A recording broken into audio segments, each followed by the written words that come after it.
So once again very good evening to all of you. तो मैं आप सबका अपने यूट्यूब चैनल बहुत बहुत स्वागत करता हूं।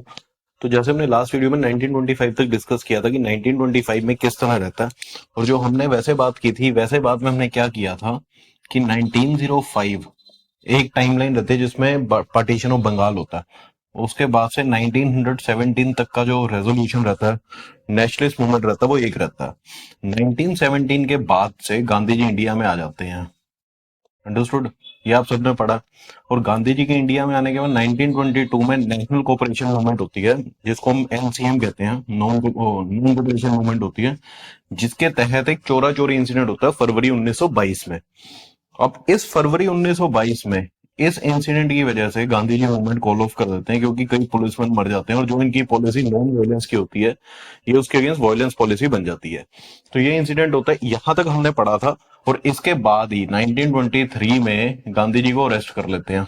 और गांधी जी जैसे ही अरेस्ट होते हैं तो आप कह सकते हैं कि गैप आ जाता है, या फिर वॉइड कहते हैं कि वॉइड आ जाता है नेशनल मूवमेंट के बीच में, after the arrest of Mahatma Gandhi, जब उनको ब्रिटिशर्स अरेस्ट कर लेते हैं चोरा चोरी इंसिडेंट के उसमें। अंडरस्टूड? तो उसके बाद होता क्या है, यहाँ पे आज हम यही बात करेंगे, 1925 से आगे की बात करेंगे, जब उनको अरेस्ट कर लिया तो मार्क्सिस्ट आइडिया स्प्रेड हो जाता है, All India All Bengal Conference of Students. उसमें क्या होता है, मैक्सिमम आगे जाल के स्टूडेंट्स, यूथ जिसको कहते हैं, जो यूथ की पार्टी हम करते हैं ऑल इंडिया को, यूथ कांग्रेस जिसको हम सुनते हैं आज की डेट में, जो यूथ निकल के आता है वो यहां से निकल के आता है। जितने आपके कॉलेज के पढ़ने वाले बच्चे होते हैं पॉलिटिकल लेवल पे, वहाँ जो कॉलेज की पॉलिटिकल लेवल रहता है उसके बच्चे सारे जुड़ना शुरू होते हैं नेशनल उसमें। और वहां पे जवाहरलाल नेहरू और आपके सुभाष चंद्र बोस एक यूथ लीडर होते हैं जो उस टाइम में उभर के आते हैं। अंडरस्टूड? इंपीरियलिज्म और उस टाइम में काफी कुछ चल रहा होता है। कानपुर कॉन्स्पिरेसी के हिसाब सबने सुना होगा, ये हुआ था। मतलब आप ये कह सकते हैं कि एक तरफ तो नेशनलिस्ट मूवमेंट एक्सट्रीमिस्ट के फॉर्म में चल रहा था उस टाइम में, दूसरी तरफ आपके यूथ के जो लड़के होते हैं वो जुड़ जाते हैं, वो भी देखते हैं कि ये जो कर रहे हैं बिल्कुल ठीक कर रहे हैं। अब इनमें एक्सट्रीमिस्ट में कौन होते हैं, आपके राम कुमार बिस्मिल, भगत सिंह, अशफाकुल्ला खान। तो ये सब लीडर्स होते हैं जो कुछ ना कुछ कर रहे होते हैं, जिनको मैंने यहाँ पे नाम लिखा हुआ है, हम आगे डिस्कस करेंगे।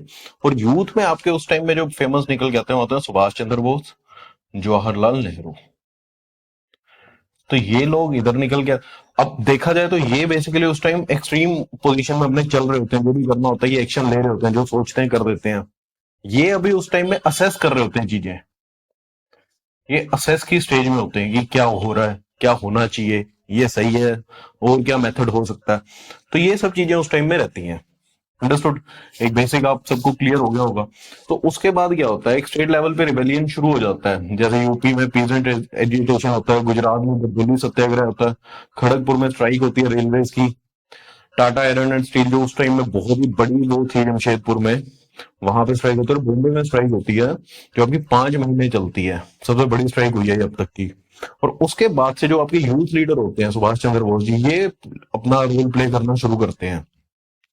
एक आप ये जस्ट एक नाम याद कर सकते हैं, all India trade union Congress, AITUC, 1920 में बनी थी, और इसके प्रेसिडेंट थे लाला लाजपत राय। ये सिर्फ और सिर्फ प्री पॉइंट ऑफ व्यू से है, तो आप इसको एक बार रिमेंबर कर सकते हैं कि all India trade union Congress कब बनी थी, 1920 में, जिसको प्रिसाइड किया था लाला लाजपत राय ने। अंडरस्टूड? और इनकी डेथ हो जाती है साइमन कमीशन के विद्रोह के दौरान 1928 में लाठीचार्ज में। अंडरस्टूड? तो जब भी ये चीज चल रही होती है तो यहां से निकल के आते हैं कि सुभाष चंद्र बोस जो थे वो आपके की प्लेयर निकल के आते हैं। तो होता क्या है, एक पार्टी बनती है HSRA, Hindustan socialist Republic army, जिसको बाद में बदल के हिंदुस्तान रिपब्लिकन आर्मी बना देते हैं, सोशलिस्ट हटा देते हैं। ये पार्टी बनाते हैं सुभाष चंद्र बोस जी। इस पार्टी के तहत जो भी आपके एक्सट्रीमिस्ट काम होते हैं, कुछ भी होता है, कहीं बॉम्बिंग हुई है, कहीं ट्रेन लूटी है, कुछ भी होता है, वो सारे थ्रू इन्हीं के होता है। जैसे आप ये कह सकते हैं कि जो भी नॉन वायलेंस की एक्टिविटी वायलेंस की एक्टिविटी हो रही थी वो थ्रू HSRA हो रही थी। जैसे 1924 में कानपुर में हुआ था बिस्मिल जी के थ्रू, ये सारी कॉन्स्पिरेसी जिनके थ्रू हो रही थी वो थी HSRA, या आप कह सकते हैं HRA। तो जैसे ही ये चीज हो रही होती है, ककोरी रोबरी केस होता है 1925 में, सोंडर मर्डर होता है 1928 में, जिसमें उसको गोली मार देते हैं बुलेट पे जाते हुए, आपने देखा होगा, भगत सिंह में भी इस सीन को दिखाया हुआ है। पार्लियामेंट के अंदर बॉम्ब मेरे होते हैं, जिससे कुछ होता नहीं है, ये सिर्फ कहते हैं कि हम सिर्फ डराने के उससे आए थे, किसी को नुकसान नहीं हुआ था। तो ये सब चीजें होती हैं, जिसके बाद से पकड़ लिया जाता है भगत सिंह को, चंद्रशेखर और राजगुरु जी को, और उनको अरेस्ट करके मार दिया जाता है 1931 में मार्च में। तो ये आपका रहता है HSRA का। उस टाइम में ये चीजें चली हैं। ये मैं आपको इसलिए बता रहा हूँ कि आपको एक टाइमलाइन के थ्रू याद रहे, ताकि कल को अगर कोई आपसे पूछता है कि HSRA पार्टी आपकी कब हुई है, 1850 में, 1950 में, तो आपको याद रहे कि भगत सिंह जी की जो डेथ हुई है 1930 के आसपास हुई है, और HSRA इनसे लिंक है। तो अगर 1940 की बात करें तो तब तक तो पार्टी रही नहीं थी। ओके, तो एक लॉजिकली थिंकिंग भी आपकी बन सकती है इसके थ्रू। तो ये रहता है HSRA और HRA का मतलब। ऐसे ही बंगाल में उस टाइम हो रहा होता है, अनुशीलन समिति बनती है, निरंतर बनता है, एक न्यूज पेपर का नाम होता है। चिट्टागोंग आर्मी रेड होती है 1931 में, जो सूर्या सेन करते हैं। इनका नाम होता है अंडर रिपब्लिकन आर्मी, और सूर्या सेन अरेस्ट हो जाते हैं और मार दिया जाता है उनको भी। ये सभी आपके basically extremist point of view से चीजें चल रही होती हैं। अंडरस्टूड। ये सिर्फ क्रोनोलॉजी में आपको ध्यान रखना, अदरवाइज इतना कोई रेलिवेंस इस चीज का नहीं है। और ये अगर मैं नाम की बात करूं तो प्रतिलता वाडेकर, इनको मार दिया जाता है रेड के दौरान। कल्पना दत्त होते हैं, इनको अरेस्ट किया जाता है और यहाँ इनके साथ मार दिया जाता है। शांति घोष होते हैं, इनको डेथ मार दिया। इन्होंने बेसिकली एक वहां के डिप्टी कमिश्नर जो अंग्रेज होता है उस टाइम का, उसको मारा होता है 1931 में।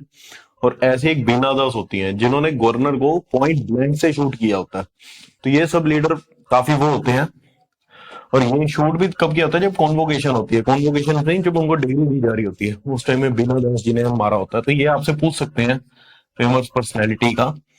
तो ये सब चीजें रहती हैं उस टाइम। और गवर्नमेंट भी उस टाइम पे रिवोल्ट, जैसे ही इनके जो एक्सट्रीमिस्ट के चीजें चल रही होती हैं, जितने भी मर्डर हो गया, रोबरी केस हुआ है, यहाँ पे मार दिया, यहाँ पे मार दिया, तो गवर्नमेंट उसको रिवोल्ट को सप्रेस करने के लिए भी अपने स्टेप लेती है। जैसे विलेजेस को जला दिया, पता लगा कि एक आदमी था, फाइन इतना लगा दिया कि उनका खाना पीना बंद हो गया। नेहरू अरेस्ट कर लिया तो 2 साल के लिए। अंडरस्टूड। ये सब चीजें चल रही होती हैं। उसके बाद जो आपका सबसे मेजर आता है होता है साइमन कमीशन 1920। मेजर आता है साइमन कमीशन। इसमें होता क्या, मैं आपको वैसे बता दूं। एक इंडियन काउंसिल एक्ट, या आप कह सकते हैं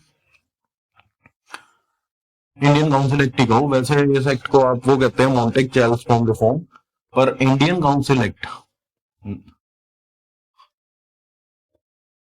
1919 में आया था।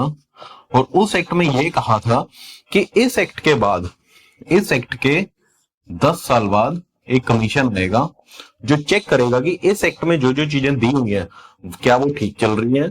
और अगर ठीक चल रही है तो बहुत बढ़िया, अदरवाइज उनमें कोई constitutional reform means constitutional amendment की कोई जरूरत तो नहीं है, ये देखने के लिए एक कमीशन आएगी इसके 10 साल बाद। तो इसी के तहत साइमन कमीशन आता है 1927 में। अंडरस्टूड।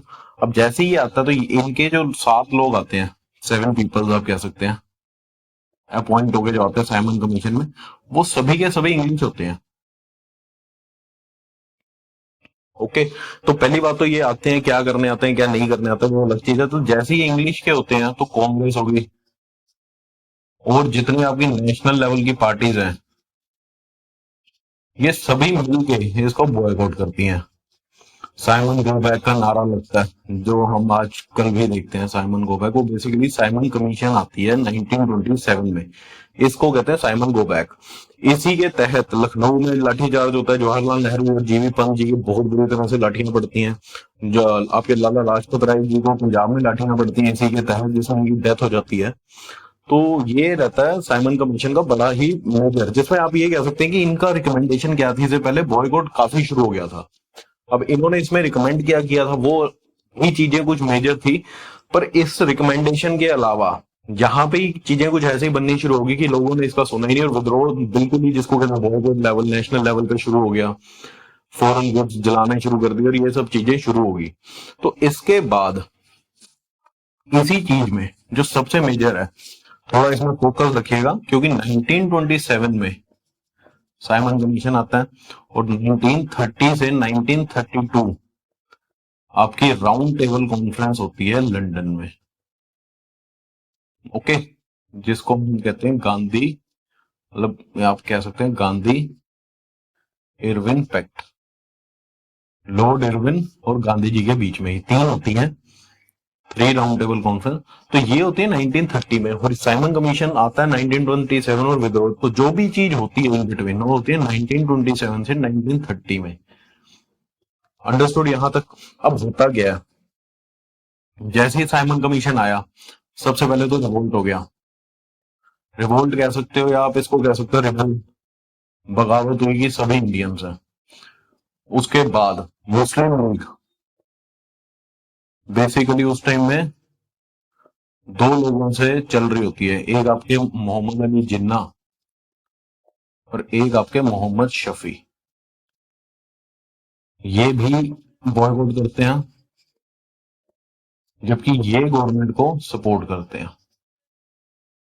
अंडरस्टूड। दो मुस्लिम लीग्स बनती हैं, ये सपोर्ट करते हैं, ये बॉयकॉट करते हैं। तो इसके बाद मुस्लिम लीग एक बार दिल्ली में बैठती है, तो वहां भी अपना प्रपोजल लेके आती है कि हमें यही चीजें चाहिए, सेपरेट इलेक्टोरेट नहीं चाहिए, कॉमन इलेक्टोरेट चाहिए, ज्वाइंट इलेक्टोरेट चाहिए जिसमें हमें रिजर्वेशन मिले, हमारे लिए 3 स्टेट्स अलग की जाए जिसमें मेजोरिटी हमारी रहे। तो इस तरह के इनके कई प्रपोजल रहते हैं, जिसको हम कहते हैं दिल्ली प्रपोजल। अंडरस्टूड। अब इस प्रपोजल के अगेंस्ट, इसके अगेंस्ट भी लोग होते हैं काफी, जैसे सुंदर सभा और जितने भी होते हैं, वो गवर्नमेंट होती है, वो सभी कहते हैं कि नहीं ऐसा नहीं हो सकता। तो ये सब कंबाइन होने के बाद, जब ये कंबाइन होते हैं, तो एक आप कह सकते हैं कि ड्राफ्ट बनता है। अंडरस्टूड। ड्राफ्ट बनता है दिल्ली प्रपोजल के इधर, और जो साइमन कमीशन के पॉइंट्स होते हैं उसके तहत नेहरू की एक रिपोर्ट आती है। अंडरस्टूड। अब जब नेहरू की रिपोर्ट आती है, इसके अगेंस्ट सारे होते हैं कि नेहरू इसमें लिख देता है कि हमें डोमिनियन स्टेटस चाहिए,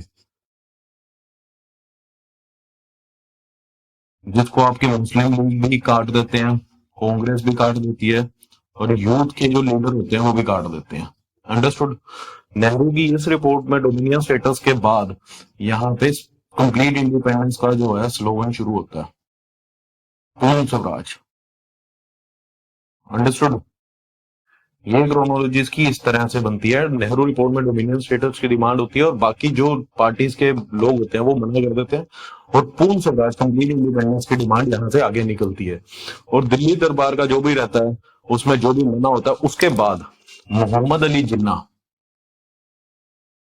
मुस्लिम लीग के साथ मिलते हैं, दोनों से बोथ, और ये अपने 14 पॉइंट्स डिक्लेयर करते हैं।